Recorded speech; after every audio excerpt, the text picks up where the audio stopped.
Hi Sonia గారు. Hello hello నమస్తే. చాలా యా పద్ధతిగా చాలా మంచిగా నీట్ గా ఉన్నారు. Thank you Shiva. Bigg Boss చరిత్రలో సెకండ్ వీక్ థర్డ్ వీకే ఒక అమ్మాయికి ఎంత నెగిటివిటీ, అసలు చాలా బయట వీడియోలు కానీ లేకపోతే మీ గురించి మాట్లాడడం కానీ ఇంత నెగిటివిటీగా మాట్లాడడానికి గల కారణాలు ఏమనుకుంటున్నారు మీరు? నెగిటివిటీ ఒకటే మాట్లాడినా, పాజిటివిటీ అసలు ఏం లేదంటారా? అంటే పాజిటివ్ అసలు మీ పాజిటివిటీ వాళ్ళు చూడలేదో లేకపోతే ఎవరికి కనిపించలేదో లేకపోతే వాళ్ళు చూపించలేదో. ఓకే. బట్ నెగిటివిటీ అయితే మాత్రం పీక్స్ లో ఉంది. బిగ్ బాస్ లోని ఏ అమ్మాయికి ఇంత సెకండ్ వీక్ లో ఇంత నెగిటివిటీ వచ్చిందంటే ఎవరికి లేదు. అండ్ ఒకరు ఎలిమినేట్ అవ్వాలని జనాలు కోరిక, అరే ఎలిమినేట్ అవ్వాలి తిని ఎలిమినేట్ అయిపోతే హ్యాపీ సెలబ్రేషన్స్ వీడియోస్ ఇవన్నీ ఇన్స్టాలో పోస్ట్ చేసుకొని ఒక సెలబ్రేషన్ జరుపుకున్నారు జనాలు. అదే అదే ఈ కారణం ఇంత నెగిటివిటీ ఏంటి, అసలు ఇంత నెగిటివిటీ ఉంటుందని అనుకున్నారా మీరు బయటకు వచ్చి చూసి? మీకు ఏమనిపించింది అని? నేనైతే అసలు ఎక్స్పెక్ట్ చేయలేదు. Positive and negativity mix of everything ఉంటుందని, అన్నిట్లో ఉంటుందని నమ్ముతా నేను. ఇంత నెగిటివిటీ అవుతుంది అని నేను ఎక్స్పెక్ట్ చేయలేదు, అదైతే విషయము. అండ్ నాకంత పెద్ద ఫరక్ ఏం పడలేదు నాకైతే. యాక్చువల్లీ నాకు అనిపించింది కి like you know what ever like అంటే నేను ఎక్కువ అది చూడని కూడా చూడలేదు. కొన్ని వీడియోస్ 1 or 2 మనోళ్ళు చూపించారు, సో అది చూసాను. గిదేంద్ర బాబు దాని ముందు ఎంత మంచి మూమెంట్ అది, ఎంత ఎమోషనల్ మూమెంట్ అది, ఎంత ఫన్ మూమెంట్ అది, దాన్ని ముందు తర్వాత కట్ చేసి గిజ్ చూపించారేంద్ర బాబు మీకు అని అనిపించింది నాకైతే. So that's where the portray చేసిన విధానము వల్లనే అని నాకైతే క్లియర్ గా అనిపించింది. C ultimately that's a reality show. వాళ్ళకి ఎట్లా వర్కౌట్ అయితే అట్లా చూపిస్తారు అనేది నాకు ఈ రోజు అర్థమైంది. బట్ నేను వెళ్లే ముందు మాత్రం I thought Bigg Boss is life show for me. Like you know wild life style లేకపోతే లైఫ్ స్టైల్ షోస్ ఇట్లా ఎట్లుంటాయో అట్లా ఉంటది కావచ్చు. రియల్ నేచర్స్ ఇట్లా బయటపడతాయి కావచ్చు. ప్రెషర్ లో ఉన్నప్పుడు ఎట్లా రియాక్ట్ అవుతారు, ఇట్లున్నప్పుడు ఎట్లా రియాక్ట్ అవుతారు, ఇటువంటి అన్ని నేర్చుకోవచ్చు. అండ్ మనము ఆల్మోస్ట్ లైక్ ఒక 40 years లైఫ్ లో డిఫరెంట్ ఇన్స్టెన్సెస్, డిఫరెంట్ సిచ్యువేషన్స్ వచ్చినప్పుడు మనం డెసిషన్స్ ఎట్లా తీసుకుంటాం, రియాక్ట్ ఎట్లా అవుతాము, ఇవన్నీ మనకి ఈ 100 రోజుల్లోనే అర్థమైపోతే ఇంకా బెస్ట్ లైఫ్ బతకొచ్చు కదా అని నేను అనుకున్నా. కానీ ఇది మొత్తం రివర్స్ చేసి రోడ్ మీద పడేసిండు. But that's fine. ఒకటి, ఇప్పుడు మీరు ఏదైతే షోకి వెళ్ళారో అదే షో బజ్ లో క్వశ్చన్స్ విని ఫస్ట్ షాక్ అయి ఉంటారు, ఎందుకు ఇలాంటి క్వశ్చన్లు అడుగుతున్నారని. సెకండ్ పాయింట్, మిమ్మల్ని ఇంట్రొడక్షన్ లో స్నేకి అని అన్నారు. పెద్ద ఏం లేదే, ఎందుకు దీనికోసం కొట్టుకుంటున్నారా అనే కామెంట్.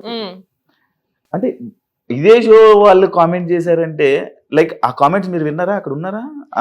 ఇంట్రో అప్పుడు నేను లేను, ఫస్ట్ నుంచి నేను ఇంట్రో అప్పుడు నేను లేను. ఇక్కడ ఏం లేదే, ఎందుకు ఇలా లోపల కొట్టుకున్నారు అన్నప్పుడు మీ ఫీలింగ్ ఏంటి? ఏం లేదు పెద్ద, ఏమి అంత ఎందుకు మాట్లాడుతున్నారు అని అనుకున్నా నేను, అంతే. నాకు అర్థం కాలేదు అప్పటికి. బట్ యా, కూర్చున్నప్పుడు హాట్ సీట్ లో కూర్చున్నప్పుడు మాత్రం ఆయన ఫస్ట్ మాట్లాడిన ఇంట్రొడక్షనే జస్టిఫికేషన్ ఇచ్చుకోవచ్చు అట్లా ఇట్లా అని మాట్లాడిండు. అండ్ నేను మాట్లాడే టైంకి మీరు అన్నిటికీ జస్టిఫికేషన్ ఇస్తున్నారు అని మాట్లాడి, మరి నీకేం కావాలో అది చెప్పు కదా, నేను అదే మాట్లాడతా మరి. That's what I came forward. Like అంటే like I don't want to hurt him or you know, నేను రియాక్టివ్ మోడ్ లోనే మాట్లాడిన, ఆయన మాట్లాడిన అన్నిటికీ కూడా మధ్యలో అనిపించింది నేను చాలా మిమ్మల్ని లైక్ హర్ట్ చేస్తున్నట్టున్నా, మీరేం అనుకోకండి, but questions are like that and నేను నా స్టైల్లో నేను ఆన్సర్ ఇస్తున్నా.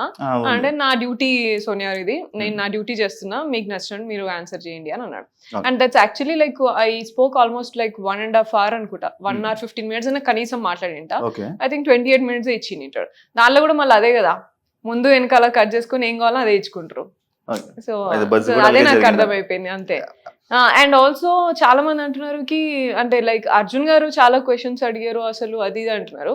మరి అంత అడిగితే నాకు లైవ్ పెట్టొచ్చు కదా, బిగ్ బాస్ కూడా, అది బజ్ కూడా లైవ్ పెట్టొచ్చు కదా, అంత భయం ఎందుకు? నువ్వు బిగ్ బాస్ లైవ్ షోనే నాకు పోర్ట్రే చేసినావు కదా, నీకు అర్థమైపోయి ఉంటది, నీ కెమెరా 100 కెమెరాలో నీకు అర్థమైపోయి ఉంటది నేను ఏంటిది రియల్ గా అనేది. అర్థమైనప్పుడు లైవ్ కూడా అదే పెట్టి అట్లే పోర్ట్రే చేయాల్సింది కదా. అంటే ఇప్పుడు మీరు మాటలు బట్టి ఏంటంటే బిగ్ బాస్ వాళ్ళు మిమ్మల్ని బ్యాడ్ చేశారని అనుకుంటున్నారు? I absolutely feel that has happened. అంటే మీరు ఏం చేశారు అదే కదా చూపిస్తారు. అదే నేను డెఫినెట్ గా నేను వాళ్ళతో మంచిగా ఉన్నా, నా తమ్ముళ్ళు అనుకున్నా, నేను మంచి లైక్ మదర్లీ ఫీలింగ్ తోని వాళ్ళని ఇద్దరిని, వాళ్ళు నాకన్నా ఏజ్ లో కూడా చిన్న కాబట్టి అన్నా తమ్ముడు అనేసి నేను చెప్పినా సరే వాళ్ళకి కిడ్స్ లాగా ట్రీట్ చేసి మంచిగా ఉన్నా నేను. అంటే ఈ అన్నా తమ్ముళ్ళు అనే పాయింట్ లైక్ సిచ్యువేషన్ వచ్చినప్పుడు కానీ ఎవరైనా అడిగినప్పుడు తప్ప మిగతా టైంలో కూడా మీరు వాళ్ళని అలాగే పిలుచుంటే బాగుండేది కదా అనే ఆడియన్స్. పిలిచి ఉంటే బాగున్నాక అట్లా అంటే పిలిచి అంటే చేయాల్సిన స్కోప్ అట్లా లేదు కదా. Like you know we went through the journey అంతే. మాట్లాడుతున్నప్పుడైనా క్యాజువల్ గా అరే తమ్ముడు ఏం చేస్తున్నాడు, బేటా అంట నేను కాన్వర్సేషన్ లా క్యాజువల్ టాక్స్ మనందరం మాట్లాడుకుంటే అలా అనుకుంటాం. జస్ట్ కన్వే రాంగ్ అయింది అంటున్నారు. కన్వే రాంగ్ కాదు. నువ్వు ఇప్పుడు నేను ముందంతా నేను ఆల్మోస్ట్ ఒక గంట సేపు మాట్లాడింటా, గంట సేపు కూర్చొని మాట్లాడుకుంటా ఉంటాం మేము. దెర్ వాజ్ లైక్ ఒక వీడియో ఉన్నది, దాంట్లో నేను పృథ్వీతో కూర్చోంటా. వాడు యాక్చువల్లీ ఆ రోజు హర్ట్ అయిండు. ఎందుకు అంటే నేను నువ్వెవడరా నాకు చెప్పేది అని అన్నా నేను బెలూన్ టాస్క్ లా. And he is very emotional, Prithvi is very emotional and నాతో ఇంకెక్కువ ఎమోషనల్ ఉంటాడు. సో వాడు ఏడవలేక గుర్తు చేసుకొని మాట్లాడకుండా సైలెంట్ గా ఉన్నాడు. ఏమైందిరా లిటరలీ ఒక 45 minutes అడిగితే కూడా నాకు కూడా చెప్పలేదు. అప్పుడు నిఖిల్తో పోయి మళ్ళీ చెప్పిండు కి బెలూన్ టాస్క్ మధ్యలో నువ్వు ఎవడరా అన్నది నన్ను, నేను ఎవరు కాదా, నాకు ఆ బాండ్ ఉండడం వల్ల నేను ఉల్టా మాట్లాడలేకపోయినా, నేను సోనియాని నేను అట్లా మాట్లాడలేకపోతున్నా నేను అస్సలే అని ఫీల్ అయ్యిండు వాడు. So that was a situation. దానికి నేను సారీ రా ఇంకొకసారి అనంరా, కానీ ట్రై చేస్తే ఇంకోసారి అనకుండా ట్రై చేస్తారా, కానీ గేమ్ లో అట్లా అవుతుందిరా ఇట్లానే చెప్తున్నా. దాన్ని తీసుకుపోయి వీళ్ళు ఏదో చేస్తే ముందు మాట్లాడిన తర్వాత మాట్లాడింది వేయకుండా జస్ట్ ఇట్లా సారీ రా ఇట్లా అన్నే మూమెంటే వేస్తే ఏం అర్థం అవుతుంది? ఇక అవతల చూసాడు ఏం తీసుకుంటే నేనేం అనుకుంటా, ఇంకా దాన్ని నేనేం ఫీల్ కావాలి. ఈ టాపిక్ కూడా ఉంది, ఈ టాపిక్ పాయింట్ నేను మాట్లాడుతాను దాని గురించి. ఇదే కాకుండా ఇది బిగ్ బాస్ మీరు ఆడే గేమ్ కానీ ఇది చూస్తే ఆడపులి వర్డ్ గానీ, ఇది చూస్తే మా ఓటీటీలో మా బిందు మాధవి వర్డ్ ఇన్ వర్డ్స్. అవునా? ఆ గేమ్ అలా అనిపించింది. మీరేమన్నా సీజన్ ఫాలో అయ్యి తనలా ఉండాలి, ఆ మేనరిజం మెయింటైన్ చేయాలని ఏమని అనుకున్నారా? నో, నేను అసలు ఎప్పుడు ఎక్కువ అసలు సీజన్స్ చూడలేదు. ఆ బిందు మాధవి గారు అంటే నాకు ఇష్టము డెఫినెట్ గా. ఆవిడ ఉన్నప్పుడు నేను కొన్ని క్లిప్స్ అట్లా అంతా చూసినాను. కరోనా టైం కాబట్టి ఆ టైం కూడా లైక్ యూనో కొంచెం టైం కలిసి వచ్చింది కాబట్టి కొంచెం ఏదో ఫనీగా like you know end of the day ఏదో రిలాక్స్ గా ఇట్లా పెట్టేసి పడుకునేది అంతే. అట్లా చూసే తప్ప ఎక్కువ నేను ఫాలో అవ్వలేదు ఏ సీజన్ కూడా. ఎందుకంటే ఆడపులి అనే ఏది ఉంది అయితే ఆ వర్డ్ తను వాడింది అనమాట. ఓకే, అంటే తన వాళ్ళ బేసిక్ గా వేరే వాళ్ళు బయట ఇచ్చారు. ఆ ట్యాగ్ ని తీసుకుని వెళ్ళి సెల్ఫ్ గా, అంటే ఒక ట్యాగ్ ని ఎవరైనా వేరే వాళ్ళు ఇవ్వరు కానీ మీరు మాట్లాడుకొని ఇది ఓవర్ అయ్యింది అని అన్నా. నేను యూజువలీ మా ఇంట్లో అందరూ కూడా అదే అంటారు, జనరల్ గా అందరూ అదే అంటారు. అండ్ నేను ఆఫీస్ లో మాట్లాడిన, ఆఫీస్ లో ఉన్నప్పుడు కూడా అసలు ఇక నేను కొంచెం ఇట్లా రేజ్ అయినా సరే వచ్చేసింది రాడపల్లి బయటికి పడ్డది రా, ఇక అయిపోయిందిరా మీ పని అన్నట్టు ఇట్లా కామెంట్ చేస్తూనే ఉంటారు. So that's a regular word for me in my daily life. So అది పెద్ద నాకు అట్లా ఏమన్నా, అండ్ పెద్ద పులి ఆడపులి ఇట్లా అని అంటూనే ఉంటారు. ఆ పెద్ద పుల్లా ఎందుకు లేస్తావు, మా అమ్మ కూడా అంటది ఎప్పటికప్పుడు, ఎప్పుడు పెద్ద పుల్లా ఎందుకు లేస్తావు, ఇలా కొంచెం కామ్గా మాట్లాడు, కొంచెం చిన్నగా గొంతు పెట్టి మాట్లాడు అట్లా అంటారు. సో దాంట్లో వచ్చింది. ఆల్సో అబ్బాయి also use to tell that house లో కూడా అబ్బాయి అనేటోడు ఫస్ట్ ఇట్లా లేచినాను ఇట్లా అని అట్లా అనేటోడు అన్నట్టు. So I was like okay. And Nikhil మీద ఫస్ట్ వీక్ లో మాట్లాడినప్పుడు కూడా అవన్నీ కుక్కర్ విషయంలో కూడా అన్నిటికీ అబ్బాయి కూడా అనేటోడు అన్నట్టు. అట్లా 1-2 సార్లు అన్నందుకు సరే అని చెప్పేసి అన్నా అంతే నేను.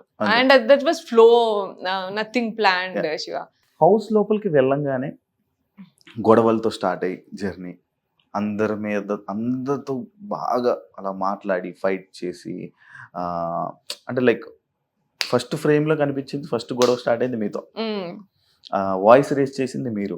స్టార్టింగ్ లో మంచిగా ఉంది, బాగుంది, అరే మాట్లాడు. కానీ అది ప్రతిసారి అదే గొడవ కంటిన్యూస్ గా అదే రిపీట్ అయ్యి అనవసరం వాటిలో కూడా మాట్లాడుతుంది. అవసరమా దీనికి ఇంత ఇష్యూ, అవసరమా దీనికి ఇంత మాట్లాడడం అవసరమా అని.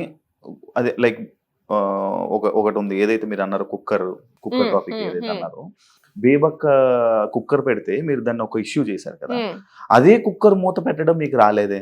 సో బేబక్క విషయం అయినప్పుడు దట్ వాజ్ నాట్ లైక్ ఇది ఇష్యూ చేయాలి పెద్దగా అన్నట్టు కాదు. నేను సరదాగా అన్నా, నవ్వుకుంటా, అది నవ్వుకుంటా, అక్క మీకు మా అక్కలంటే ఎంత ఇర్రెస్పాన్సిబుల్ అయిపోయింది నవ్వుకుంటున్నా. షీ పోక్డ్, నిఖిల్ ఏమన్నా చూసినావా అని చెప్పేసి అన్నది. అనేసరికి అక్కడ ముందు జరిగింది మీకు చూపించరో లేదా, so I'm trying to explain అంతే. సో అక్కడ నిఖిల్ ఉండి ఆర్గ్యూ చేసి నీకొస్తే నువ్వు పోయి చేయగదా అమ్మా అని అన్నాడు. సరే అని చెప్పేసి పోయినా చేసినా అయ్యింది, దట్ ఎక్స్టెండెడ్ గా అయిపోయింది. సో నేను అక్కడ కూడా మాట్లాడింది ఏంటిది అంటే, బేబక్క విషయంలో కూడా మాట్లాడింది ఏంటి అంటే, ఫస్ట్ నుంచి కూడా నీ మీద నువ్వు కొంచెం రెగ్యులర్ గా చేస్తావు అని అజ్యూమ్ చేసుకొని, మీకు రోజు ఇంట్లో అలవాటు ఉంటది అని అజ్యూమ్ చేసుకొని, మీ పెద్ద కదా అట్లా అని అజ్యూమ్ చేసుకొని మీకు ఒక డ్యూటీ ఇచ్చారు. ఇచ్చినప్పుడు నీకు రాకపోతే రాలేదు అని చెప్పాలి. నాకు రాదు, ఇది నాకు అలవాటు లేదు అని చెప్పి గివ్ అప్ ఇచ్చేసేయాలి. వేరే వాళ్ళు చూసుకుంటారా బాబు, మీరు నా మీద ఏదో ఎక్కువ ఎక్స్పెక్టేషన్స్ పెట్టుకున్నారు, నాకు రాదు వంట సరిగా, అని అనాలా. Hmm. అండ్ సెకండ్ నేను మాట్లాడుతున్నప్పుడు కూడా ఆమె నాకు హెల్త్ బాగాలేదు నేను చేయను ఇట్లా అన్నప్పుడు కూడా మేము రెడీ ఉన్నాం తీసుకుంటే ఉన్నప్పుడు మీరు ఎందుకు అంత చేస్తున్నారు, ఇప్పుడైనా చెప్పండి నేను చేయను అంటే వేరే వాళ్ళు తీసుకుంటారా, Okay. లేదు చెప్పదామా, Hmm. చెప్పదు టైం. అండ్ ఆల్సో లైక్ అదే కిచెన్ నాకు వాడటం రాదు అంటే నేను 35 నిమిషాల వరకు కూడా Hmm. అందరి ఒక 6 దగ్గర పోయి అది ఫార్మాట్ కరెక్ట్ గానే పెట్టిరా లేకపోతే విజిల్ రాదా అది ఏందో చూసుకోండి రా బాబు చూడండి ఒక్కసారి చూడండి అని ఒక 6 మెంబర్స్ దాకా అందరిని అడిగిన. ఓకే, ఇది రాలే. 6 30 నిమిషాల నుంచి ఫాలోఅప్ చేస్తాను నేను. Okay. చూడండి ఒక్కసారి చూడండి అది విజిల్ రావాలి కదా 10 నిమిషాలు రావాలి ఎందుకు వస్తలేదు చూడండి అని అన్నా. Hmm. ఎస్ నాకు తెలియకపోతే నేను అడిగి చేసుకున్నా. Hmm. నాకు వచ్చో నేను ఎక్కడ చెప్పలే, నాకు మొత్తం వచ్చో నేను మాట్లాడలే. నాకు కూడా తెలియని రోజు అరే ఇది పెట్టడం నాకు వస్తలే చూడండి Hmm. అని అడిగే. That's what I expected from Bebakka also. Okay. నీకు తెలియకపోతే అది నాకు ఆపరేట్ చేయడం రాదు నిజంగానే ఏదో ఉన్నది చూడు అని అంటే అయిపోతుండే. Hmm. పప్పు అట్లే అవుతుంది, స్టవ్ స్లోగా ఉన్నది, Hmm. పప్పు ఇంత టైం ఈజీగా నాకు తెలియదు ఇక పప్పు ఎంత టైంలో అవుతుందో గా మాత్రం తెలియదు ఇక తెలియదంటే ఇక Hmm. Hmm. అని ఈ డైలాగులు పెట్టిరు నాకు Ah. ముందు అరగంట అంతా. సో దట్స్ వేర్ లైక్ నీకు తెలియకపోతే తెలియదని చెప్పేస్తే వేరే వాళ్ళు తీసుకుంటారు కదా అమ్మా. అవును. That's what I told. Ante. Done.